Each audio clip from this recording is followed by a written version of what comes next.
What's up, Sweetwater, Texas? What's up, Helen Reynolds? This is the Murky Middle. This week, we are going to be talking about the J.D. Barker event.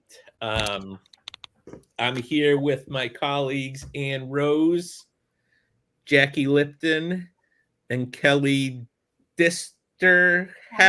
Never. No? Okay, pronounce it, because I don't want to leave you out. It's completely phonetical. It's just long. Dykesterhouse. Dykesterhouse. Okay. Yeah. I'll get it one day. One day. So for those of you who don't know, J.D. Barker is a New York Times best-selling author who wrote Dracula with Bram Stoker's grandson. So he's a big deal. And he has a new book coming out called Behind a Closed Door. It's supposed to be sugar and spicy is how it was pitched with the book, mostly nude, promoting the book. And, they would get paid. And what boggles my mind, besides all the gross stuff, is the fee structure goes from $100 to $2,400 if you have 750,000 followers. You only get $2,400 for text include what kind of person are you, sugar or spice, the video, a playful image while the word sugar is on the screen, then a fast cut to something racy when the word spice appears. Was text, who doesn't like to relax with a good book?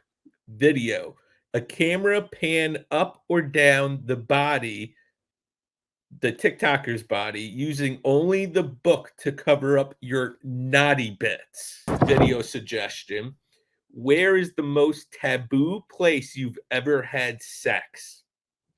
Focus the camera on the influencer for 10 to 15 seconds holding the book or pointing at a digital image of the book, then quick flash to their taboo place for half a second. These are just suggestions. You're welcome to use them video or come up with something on your own. Half the fun of something like this is to let creativity rule. The content of the video is entirely up to you. As long as behind a closed door, it will be eligible. So get creative. Questions, no problem. Shoot me an email. Best of luck, Julia. Eligible because once this video is done, the BookTokker would need to send it to J.D. Barker. J.D. Barker would then watch it and approve it, and then you would get paid. Or he would deny it and he keeps the video for whatever purpose. And these are all young female BookTokkers. So we're going to be discussing the J.D. Barker event today. What happened was he was promoting his new book through Hampton Creek Press, a book called Behind a Closed Door. And in order to promote it, he hired a PR firm called Best BookTok, and they sent out emails to young female BookTokkers, including a trans woman, offering to pay for videos of them doing explicit things, holding the book over their nude body, suggesting where they had taboo sex. And the pay structure went anywhere from $100 to $2,400 if your following was 750,000 subscribers. And this is if he approved the video, because each BookTokker had to send him the video to review. If he approved it, you would be paid the money. If he denied it, tough cookies, he has the video, you don't get paid. So what's interesting is I did a little research. Hampton Creek Press, the publisher, is his self-publishing imprint. It was announced last year. He then now has a distribution deal through Simon and Schuster, and the marketing firm BookTok he co-founded. So he has since apologized, says he had no idea it went out. He would have never approved that email. But to me, it's pretty clear, since he co-owns the PR firm and it's his publishing imprint, it was him who approved everything, particularly since in the email it says he has approval over the videos. Yeah. It sounds like a classic, oh, I had no idea this thing happened. And Diana Rodriguez Wallach, a client, did a great TikTok about it, breaking it down. And it's interesting because she mentioned, and I'm doing this with her permission, that people were commenting, how does something like this happen in publishing? What is the process that this stuff has to go through to be approved? How many people have to approve it? How many people have to look at it? And it seems like what people don't know is it seems like it just went through JD Barker. Because I also went to the websites for BookTok and Hampton Creek Press, and there is no mention of anyone other than JD Barker. The email was signed Julia, but on the PR firm's webpage, nothing about anyone. And Hampton Creek Press says it was started, the email or the website says it was started in 1978, but it's only JD Barker. Publish any other books or just his? Just his, and it looks like it had someone else on the website. It seems like a friend. So it's in all the announcements about Hampton Creek Press, it says specifically it's his self-publishing arm. So is the question here, because I'm not really on TikTok, as we know, is the question here, like, how does this happen in publishing? The presumption being that this is how big 5 publishers work as well? Or is the question, how do people who aren't big 5 publishers do things like this and kind of get away with it, for want of a better word? I think both, because it seems like most people, especially in Diana's comments, think this came from a big 5 publisher. And from reading online, it seems like, and Hampton Creek Press's website suggests this, that it is a traditional big 5 publisher, an imprint. He calls it strictly an imprint, but it's his self-publishing arm. And we all know there's plenty of authors who self-publish books and have their own publishing houses. You know, it's just business for them to publish their books. But I don't think most of them are out there pretending that it's a big 5 publisher. Yeah, I think that confuses authors a lot, particularly when editors are out on social media with their wish lists and stuff. And often it's an editor at a big 5 publisher, but they work at X imprint. And I think there's a lot of confusion about the difference between an imprint and a publishing house, and how you figure out if someone is calling themselves an imprint, what that imprint is actually attached to. Is and because we know all of the big 5 publishers, I think all of them, I could be wrong, at least 2 of them distribute other people's books, which makes it even more confusing, because often you'll have a book on Penguin Random House's website as a distributor, but they're not actually the publisher. So I think it might be worth unpacking a little bit for authors and for anyone really, the difference between a publisher, an imprint, and a distributor, because what this situation is really someone operating as at least two of those things, as at least publisher and imprint, but not distributor. But I think there's just a lot of confusion. I think that's a great idea. So, I mean, what is a publisher? What is an imprint? Well, you're the most senior agent here, so I think you should explain it to everyone. Okay, but I'm not the most eloquent. I think a publisher is a publishing house like Penguin Random House, and an imprint is a subsidiary of said house. Like Putnam, Tor Nightfire is a imprint of Macmillan. St. Martin's is an imprint of Macmillan. Am I wrong? No. No, that's right. Okay. So J.D. Barker calling Hampton Creek Press an imprint suggests he's saying it's an imprint of Simon and Schuster. Well, that's a battle Simon and Schuster might want to take on. If Yeah. that I mean, am I in the wrong thinking that? Because that's how it read to me. No, he's basically saying that he's attached to Simon and Schuster, and ultimately they're his parent company. Which, yeah, if it's his own house, no, that's not the case. And Simon and Schuster, it was last year. I'm looking at it.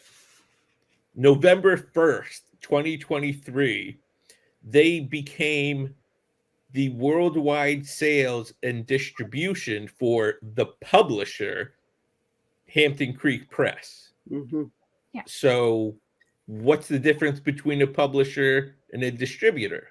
Well, a distributor gets your books to bookstores and people who want to buy them, and a publisher makes books. It's like any content industry. Every content industry has people, video games, movies, music.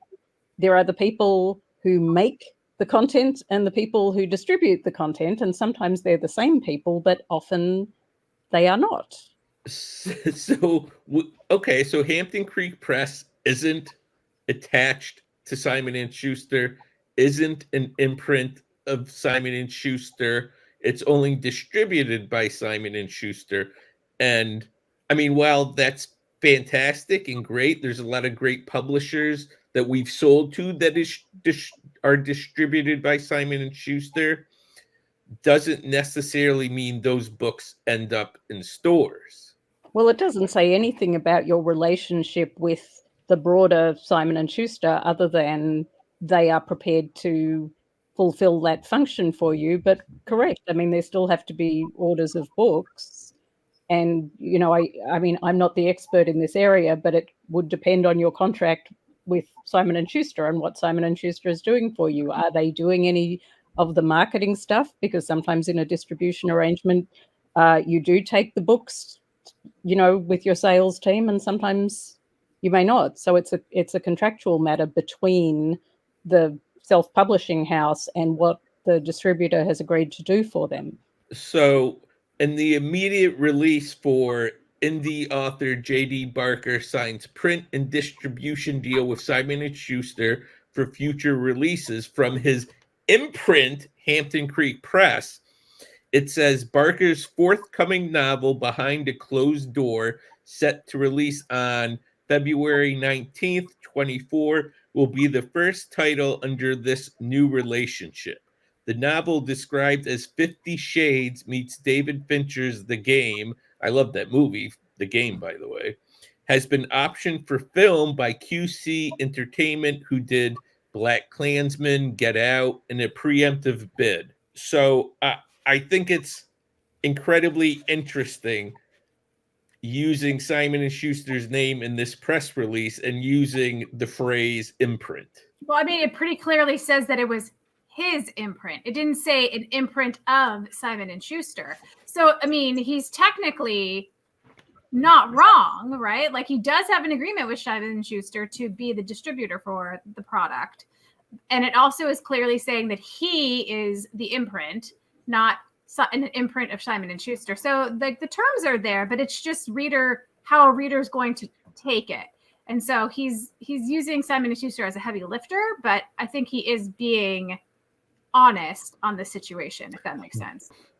That simple, his imprint of Simon & Schuster makes all the difference, because I think by using from his imprint, the assumption, the confirmation bias of anyone reading that would assume it's an imprint of Simon & Schuster. But it says from his imprint. Well, a lot of famous authors have imprints. James Patterson, Nicola Yoon, Although I suppose writers like James Patterson, and Kelly can correct me here, he's had different distribution arrangements over the years too, because that was with Disney, and then I think Hachette did a deal for the James. I may be misremembering, but I think the basic point is correct, that people who work in the industry understand that a distribution agreement is separate from a publishing arrangement. And presumably Simon & Schuster isn't going to distribute something that when there's not anything in it for them. They don't want warehouses full of books that they can't sell. So presumably there's a reason they're doing this. But I do take the point that if you make that statement together, people who don't understand the difference. I mean, I go to the movies all the time and I see the little thing saying distributed by whatever it is, Village Roadshow or whatever it may happen to be. I have no idea what that means because I don't know all the arrangements. But, I think it does matter to book type people who don't really understand. And there is a very active book social media where people get very upset and say, how could this happen? And should that back up on Simon & Schuster, if all they're doing is distributing the book? Yeah, I think he's banking on the fact that most people don't quite understand all the relationships. And so therefore they're just going to assume that it's a Simon & Schuster book, but it isn't. I see authors do that who have publishers distributed by Simon & Schuster. And I've seen people complain about this, that they put the link to the Simon & Schuster page as opposed to the actual publisher page, for that reason to suggest it's a Simon & Schuster book as opposed to, say, a Post Hill Press book. I mean, it still seems to me that he was being deliberatively deceptive, because in his article, he also said that it was the PR firm that sent this out without him having checked the, who was going to, and having read the email before it went out. And I mean, if he owns the PR firm, I do have another question though, which is completely tangential, but if people are sending in scantily clad videos of themselves to him and he is exerting some kind of ownership of them, I mean, there's a copyright issue there. Is he taking copyright in there? Like, what does that arrangement look like when people send it in to become eligible? Are they signing over their copyright? Because quite often these videos, people forget all about copyright and they're like, well, you signed that over to me. But if there's no copyright release, there's very little he can do with them. And I wonder if TikTok actually owns the copyright, because I think, for example, Facebook, anything you post on there, they can use. Yeah, because a lot of the social media platforms, that's actually not a matter of copyright law, it's a matter of contract, because the person who creates the content immediately owns the copyright in it. That's how the law defaults. But a lot of the online platforms say, but you give us a license to use, by virtue of your membership of the site. One of the things you give us is the ability to, reuse your content, even though you own it because you created it. So for the questions in the comments about who's responsible for this and how many people does it go through before a publishing house marketing team would send this out? Basically, the answer to that question is this wouldn't go out from a publishing house. No. Right. They wouldn't do this. Although that said, can I just say 2 words? American Dirt. Okay, I totally get that, but I think, so I don't want this to sound weird, but I think since publishing is 80% female and majority white, I think that had more to do with the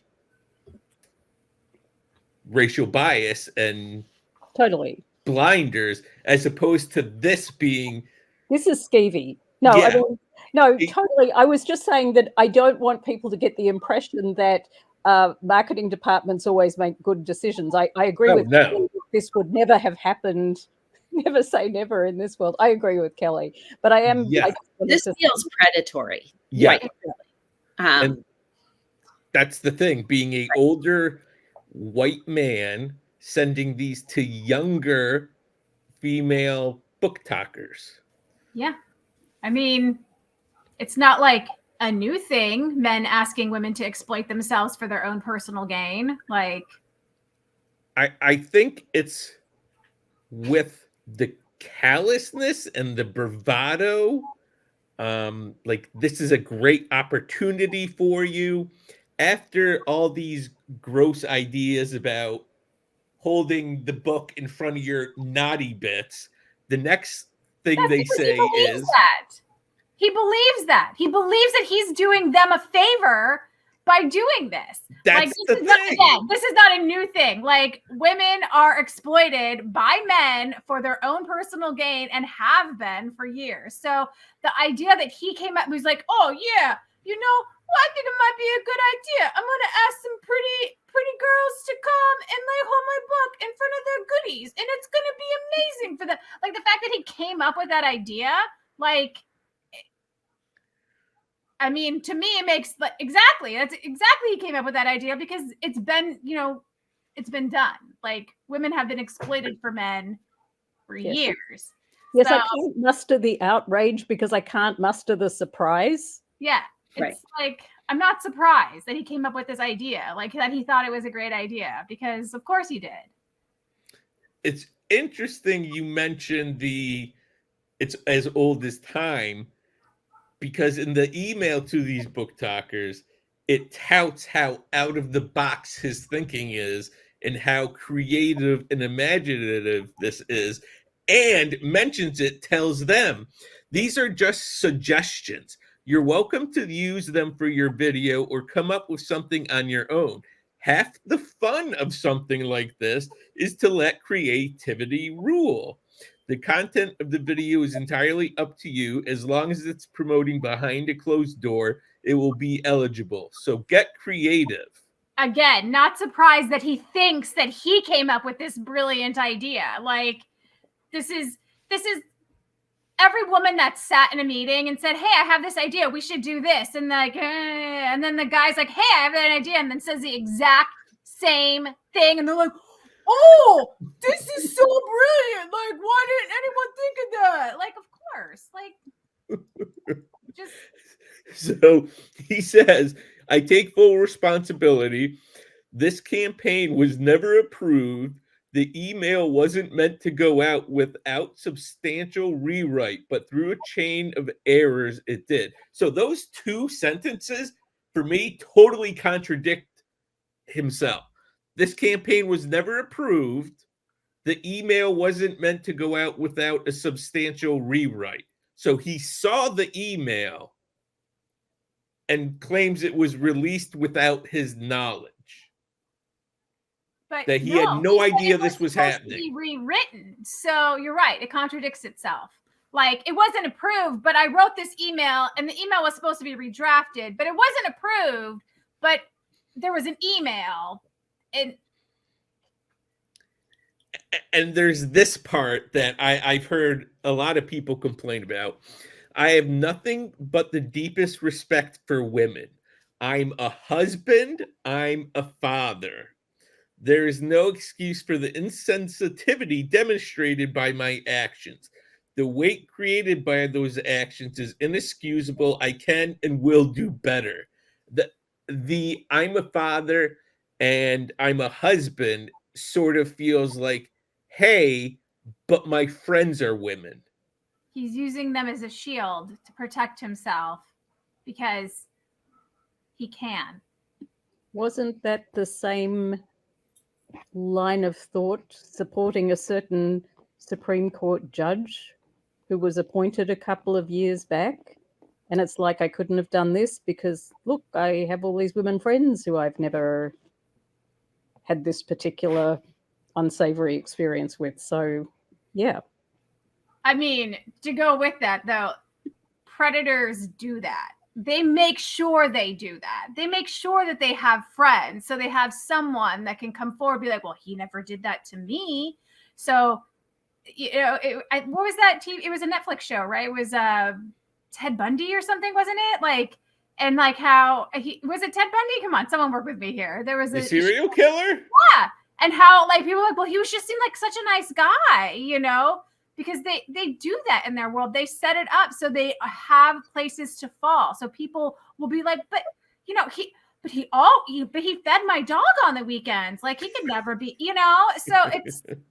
And another interesting part of this letter, the written word is something I cherish. Words have power, and sometimes they can hurt more than the most dangerous weapon. I think sexualizing and preying on young women on social media is more than the words have power. I mean, isn't it? It feels like harassment, and I don't know, just like verbal assault, I guess. Yeah, it's not the words, you're right. It's and Kelly said this before, it's predatory, it's the actions. Because just, and again, I don't spend a lot of time on social media and I don't follow influencers and all of that stuff. But it's that thing of, just because you put yourself out there on TikTok and you're an attractive young woman, it's fair game to invite you to do, it's kind of like, the thing about the victim shouldn't have been wearing a short skirt sort of thing. Like you shouldn't have been doing that. You're just asking for it. And it's like, well, really? Aren't we past that now? And he ends by saying, if you were impacted by this, I am truly sorry. So he's only sorry to people who were impacted by it? I mean, I think it's very triggering having just seeing it. I mean, I think three of us are not surprised, at least. I don't know about you, Lane, but I know three of us are not I'm not surprised that I'm not surprised that it happened, but I am. I keep thinking, I know I'm cishet white male, have my blinders, and I don't experience this kind of thing. And I mean, the idea of this would never enter my brain. Like, what reasonable person could ever think this was okay? And Julia signed the original pitch was signed Julia. Who is Julia? Does Julia exist? I would say an entitled person feels that they have a right to do this. And a lot of men in our world feel entitled, especially when it comes to women and using our labor or our bodies or whatever for their own personal gain. So, I mean, I think the question not a question for people who are watching the podcast is, does this represent the publishing industry? And I think, in many ways, in most ways it doesn't, right? In most ways, yes, there is there are gender issues, there are race issues, there are other disparities that have been documented, especially in recent years. Does the publishing industry behave, say, like Hollywood was behaving during the Me Too movement? I mean, I don't think if anything, it's an old boys club more than it's a hotbed of sexual whatever. So, I think in terms of, well, is this representative of the publishing industry overall? I don't think so. I hope not. I mean, I think too, to go back to, I think what the original question was, which is, how many hands would this have had to have gone through? In this situation, it seems like it only went through one, right? It went through just one person's hands. And this one person felt that they were entitled and that they felt like this was a great idea and they were doing a really great benefit for, the influencers of TikTok for whatever reason. But I don't think in a general cases in publishing, when there is actually a marketing team and a VP of marketing and a head of marketing and marketing assistants, and I don't, even if this idea was brought up, I don't see it ever getting greenlit all the way through. And I think that answers that question. Mhm. I'm super cynical. I think everything is bad, but I have to agree because Jenny Kiefer, This Wretched Valley, we had so many marketing meetings about. She did a bunch of videos and a phone recording, which is not scary at all, and still has to call. And it went through numerous rounds. We had a bunch of meetings and 1,000 email chains about edits and what works and what doesn't, and reviewing it. So I don't think in traditional publishing this would have happened. I agree.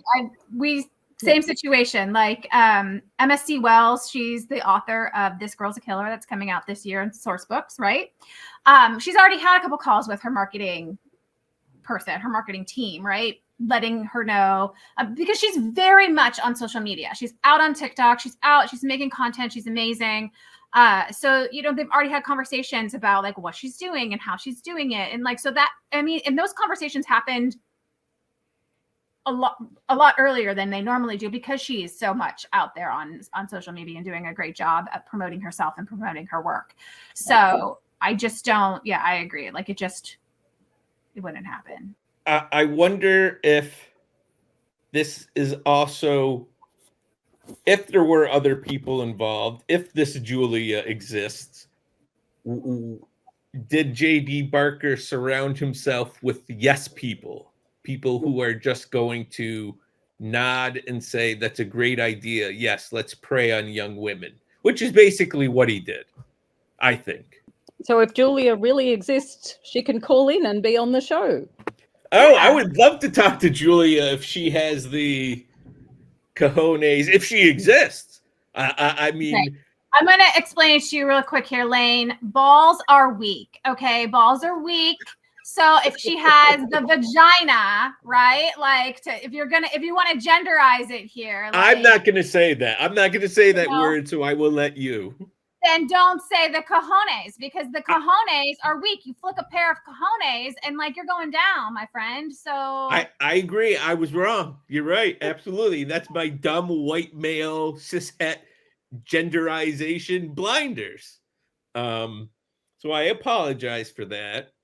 And I honestly don't think Julia exists.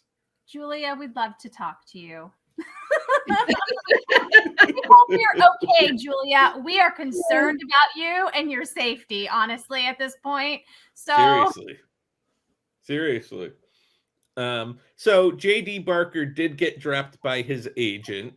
And one of the questions Diana got on her TikTok or in the comments was, how far does something have to go for an agent to drop their client?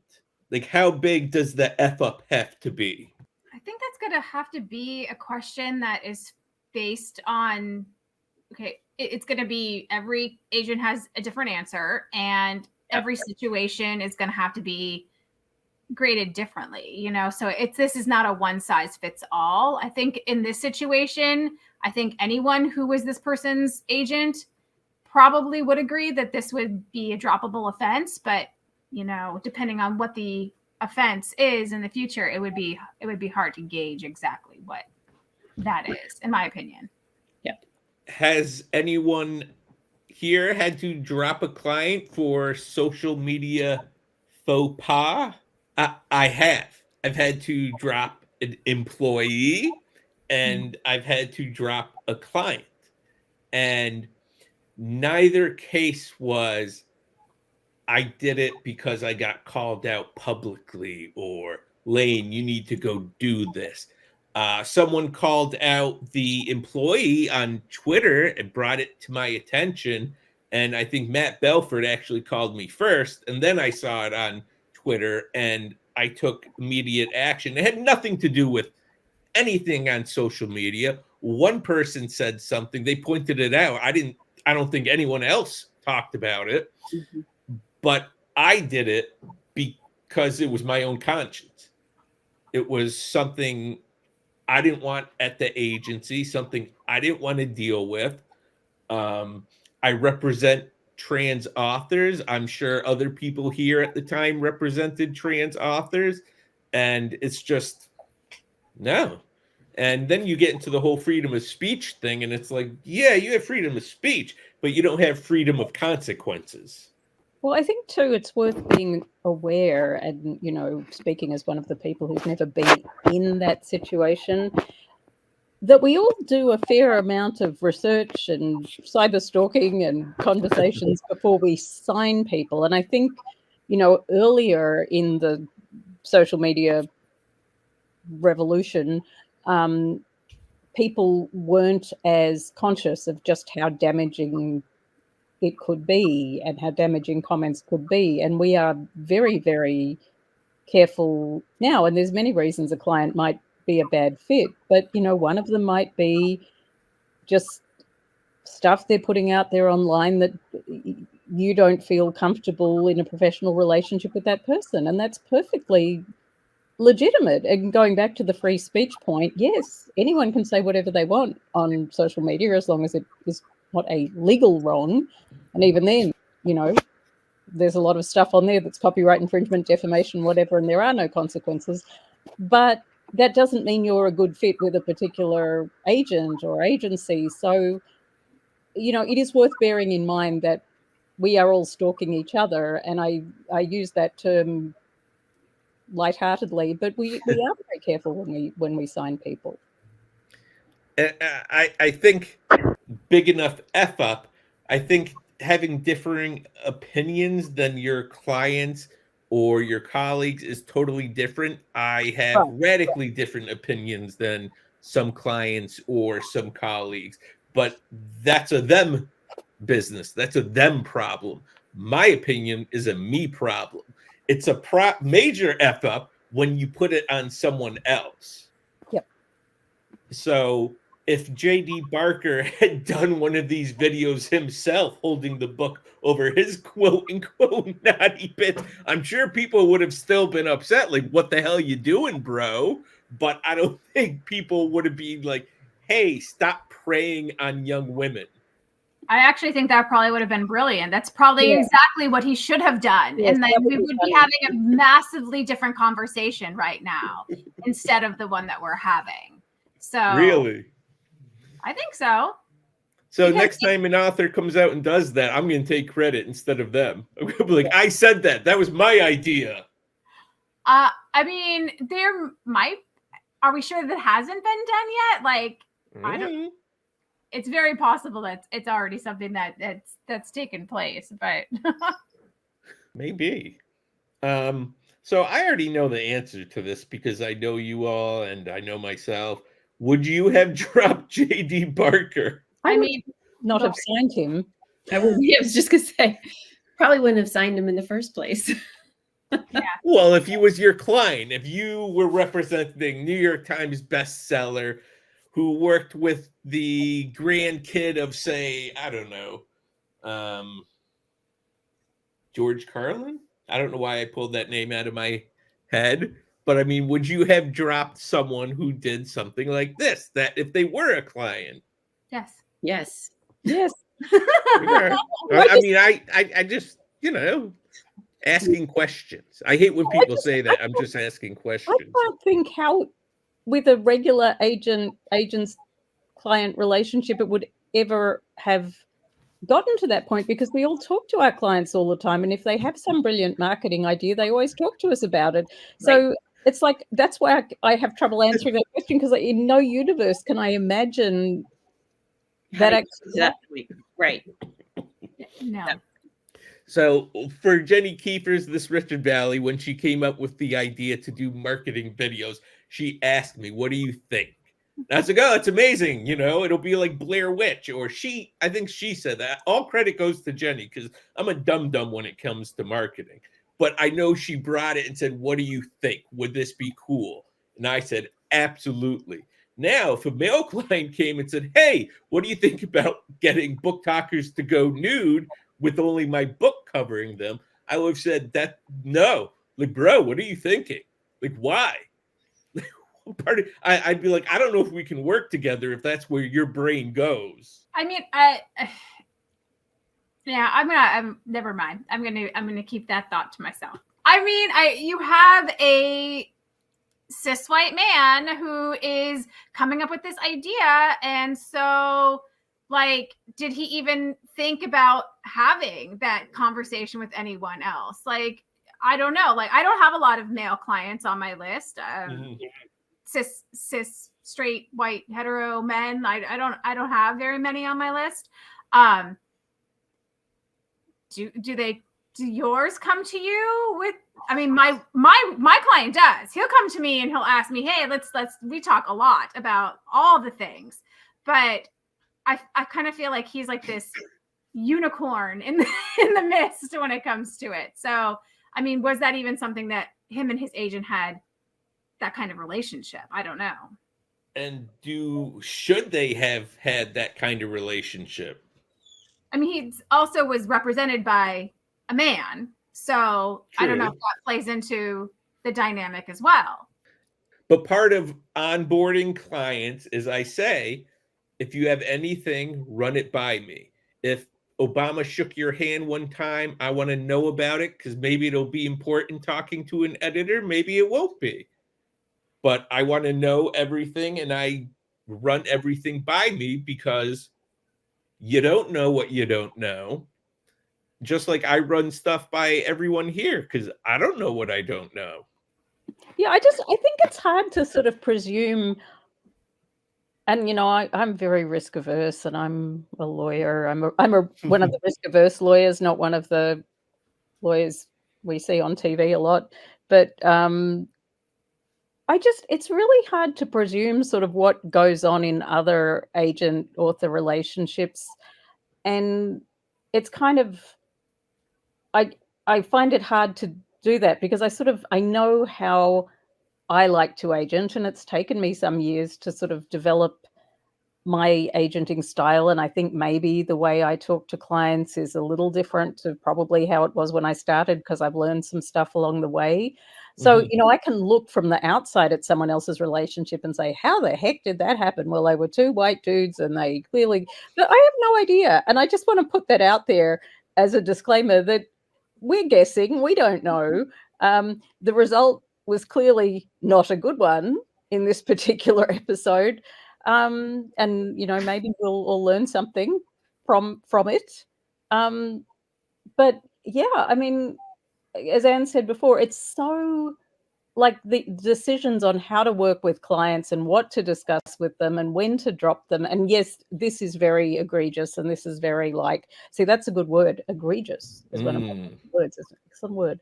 But, you know, if you make hypotheticals like lawyers do and say, well, if it wasn't this, if the conduct was just not quite this bad, and if it, you know, what would be the result? And it's like, it's all these private relationships. And, you know, sometimes there are probably a bunch of agents who don't care what their clients are doing otherwise, as long as they're making lots of money. And I'm not saying his agent was like that. I don't know who his agent was.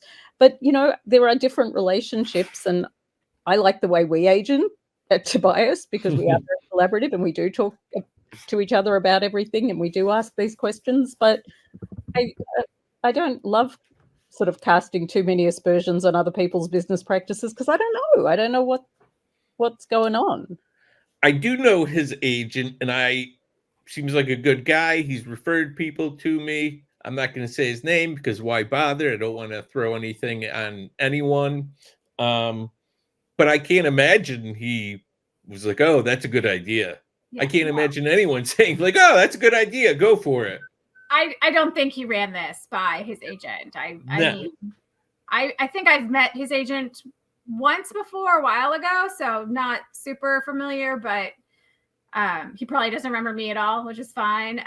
But even then, like even in that brief meeting, he seemed like a kind of, yeah, that would it. Yeah. That Yeah. would have pulled up. Okay. Final thoughts? Talk to your agents before you make really, really dumb decisions in your Even if you're the publisher, if it's your publishing company and you're self-publishing it, talk to your agent. Say, hey, what about this idea? For all you know, it'll save your career. Yeah, I think my final thought is also along those lines, because typically whenever someone, and I've said this in the agency, so you've heard me say this before, but typically when someone comes to me and says, this is the best idea I've had ever, or this is the best thing I've done ever, 99% of the time, it's really not. maybe 95% of the time. Like, there are some people who are self-confident and have extremely good judgment, but the thing is, when it's your idea, of course you're going to think it's brilliant, which is why whenever you have one of those brilliant ideas that you're sure is really brilliant, do run it by your agent or your editor or whatever, just for another opinion. You may be right, but what's the harm in getting a second opinion? Pull 10 random women on the street. Hey, ma'am, do you have a second? So if I were to ask you to pose naked with my book, do you think that would be a good idea? And then if they slap you, most likely, or throw a drink in your face, you probably have the answer that you need in this particular situation. Not that violence is the answer. I'm just, I think everyone needs an Anne Rose. Because saying cojones, I was just, I didn't enter my brain, and then you broke it down. I was like, oh yeah, I suck. I'm just some cishet white guy. Here. I'm just trying to keep it real. We have used this language for so long because we, we can have a whole episode about language, right? Because we have said that, men are strong and they have balls and yeah. It's just like, it's one of those things. And if you're weak, then you're a pussy. And you probably have to bleep this out now because I don't even know. But because we're genderizing and we have said that men are stronger than women, and that's been the norm. And so for me personally, I like to not, keep the status quo. Like, we need to change our language because it's not actually representative of what is happening. No, you're absolutely right. Okay, so that's been the Murky Middle. Like, comment, let us know what you think. Subscribe to our Patreon to get early access to episodes, bonus content, and we will see you on the flip side.